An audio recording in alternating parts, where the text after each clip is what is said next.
Good, happy Wednesday evening. I'm Riley King, and welcome to the Riley King Newscast right here on the Riley King Network. Let's begin. First up, New Yorkers stand up to terror as probe into ISIS-inspired attack begins. Let's take a listen to the video.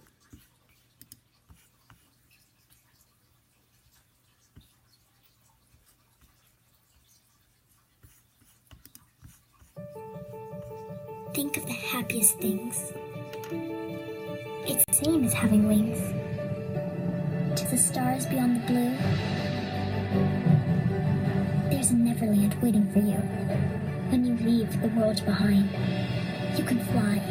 You can fly. You can fly.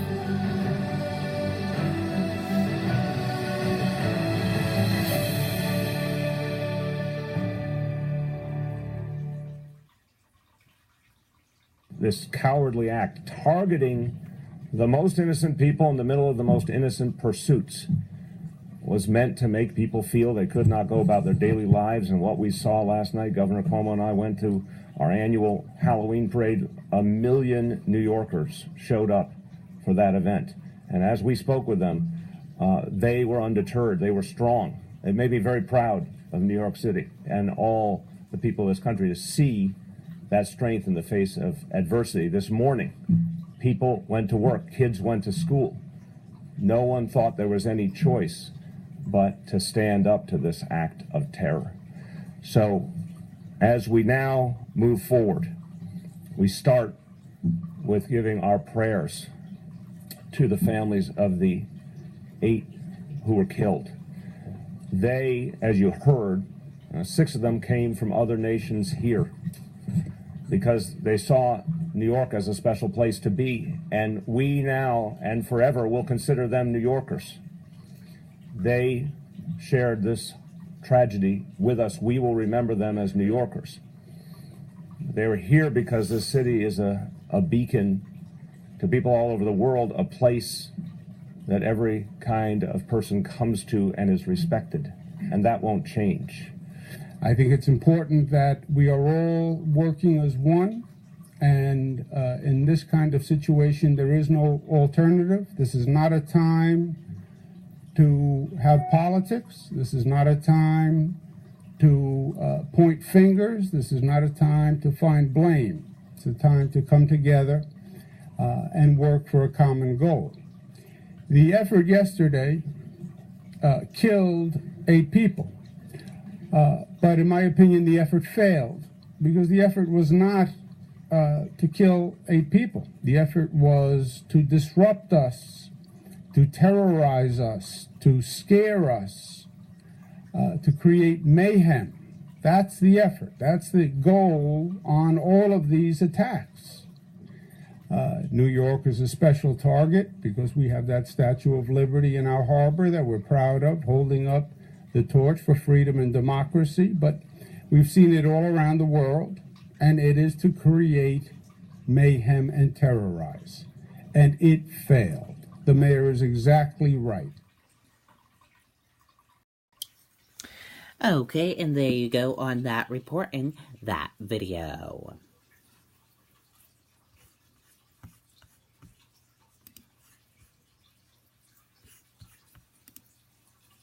Tens of thousands still without power in New Hampshire. Crews make progress. Let's take a listen to the video from WMUR News 9, Ray Brewer.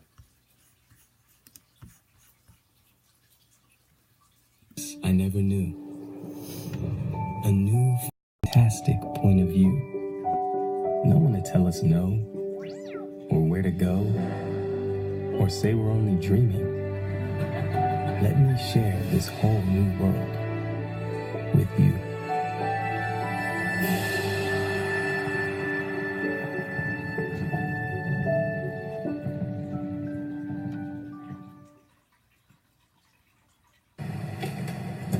For a third straight day, power crews continued their efforts to get the lights back on. Mark McCall lives in a campground. And he says in addition to no power, it's tough just trying to get from place to place. There's a tree going down right across the middle of the road, 2 of them, so there's no way you get in and out. So I have to take like motorcycle trails to get to my house right now. McCall says he's not sure when he'll get his power back, so right now it's just a matter of getting by and making sure he has enough fuel for his generator. I got all my gas cans in the trunk, gonna fill them all up again and make the best of it. For Keith Donovan, he's been running flat out the last few days. It's been busy out here, a lot of trees down everywhere, going across power lines, major power lines. We're chasing a lot of generators out here, doing what we can. But the toughest thing sometimes is trying to get to the homes to make a delivery. You don't know if it's a road or not. There's so many leaves covering it, trees down on the sides. It's hard to maneuver these big trucks down some of these roads here. Outside the Bailey's home on Route 107 in Northwood, the generator was humming. The couple purchasing the generator after the Thanksgiving snowstorm of 2014. Joanne Bailey says they're glad they have it and are counting their blessings. Not too much different because of the generator, but all of us in this area, at least, are thinking a lot about Puerto Rico, and we think life is not too bad up here. The residents in this area of Epsom said they've been told they should get their power back tomorrow. If you have a question about your power status, Eversource is asking that you call their 1-800 number, the number 1-800-662-7764. Reporting live in Epsom, Ray Brewer, WMUR News 9. Okay, and there you go on that video and that report from Ray Brewer. And we have a question on our behind the scenes video. We want to hear from you. Let us know, do you have your power back or do you not have power back yet? Comment below and let us know. We want to hear from you. You can comment below under this video or the behind the scenes video. Let us know and we want to hear from you.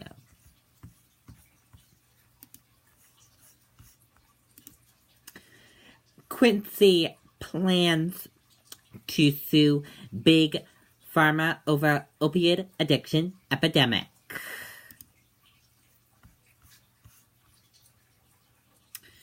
The city of Quincy has conducted a big DC law firm to sue pharmaceutical companies, saying that the corporations have responsibility to raise in drug addictions over the past several years. The city has not yet filed a complaint to begin the lawsuit, but they just signed a contract with law firm Martelli Rice, and they plan to go ahead with the suit after some further work between the city and attorneys, the Patriot Ledger reported. The city is still working to determine which companies will sue, the mayor said. The city plans to allege that some combination of drug manufacturers are distributors, unsold, and addictive nature of opioid and mislead prescribers about the risk in research about the drugs. Coach said that helped open the floodgates for opioids, which are synthetic drugs such as oxycodone and fentanyl that might the efforts of opium and are often used by doctors as anesthetics and pain relievers.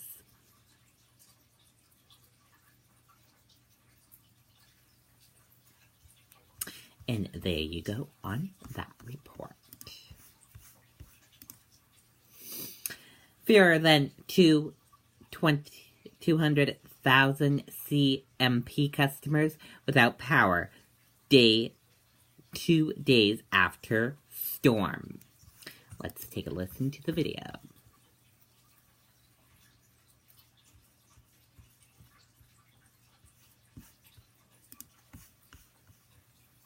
The happiest things. The same as having wings. To the stars beyond the blue. There's a Neverland waiting for you. When you leave the world behind, you can fly. You can fly. You can fly.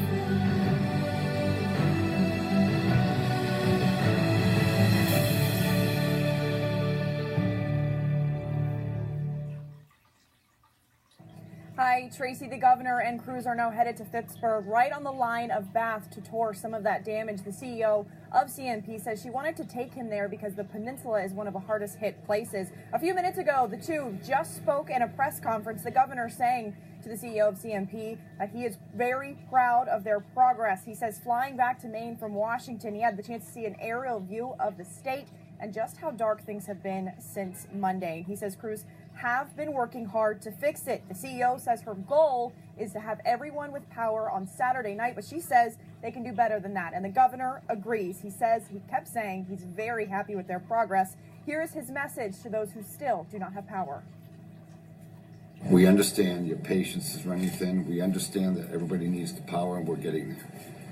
And I'm amazed that a day and a half later we've cut it in half. And I think Sarah's being modest when she says Saturday night. I fully expect they're going to do much better. They usually do. Another message he had was to not approach crews while they are out in the field because he says that only slows them down. He says to let them continue their work. The CEO also thanked the governor's office for all of their support throughout this. And she also thanked local businesses that have been feeding those crews that have been working around the clock and putting them up in hotels. We do have a crew with them as they are touring the storm damage. That story will be coming up tonight at 4, 5, and 6. Tracy, back to you. Okay, and there you go on that report, and that's the latest in Maine.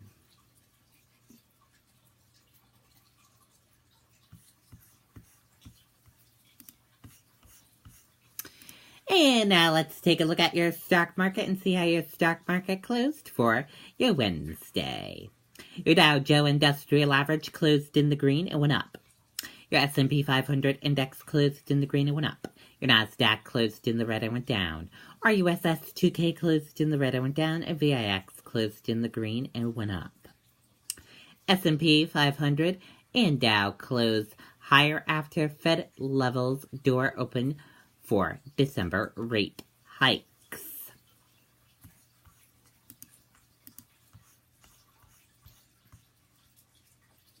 U.S. equities closed mostly higher on Wednesday after the Federal Reserve kept interest rates unchanged.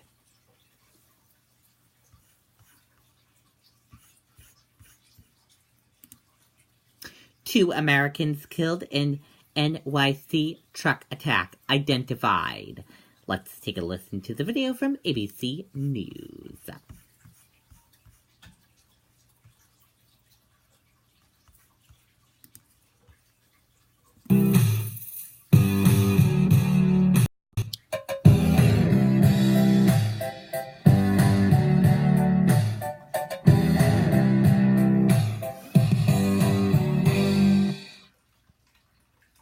In terms of casualties, this is the worst terror attack in New York City since September 11th. There were 20 victims at yesterday's attack.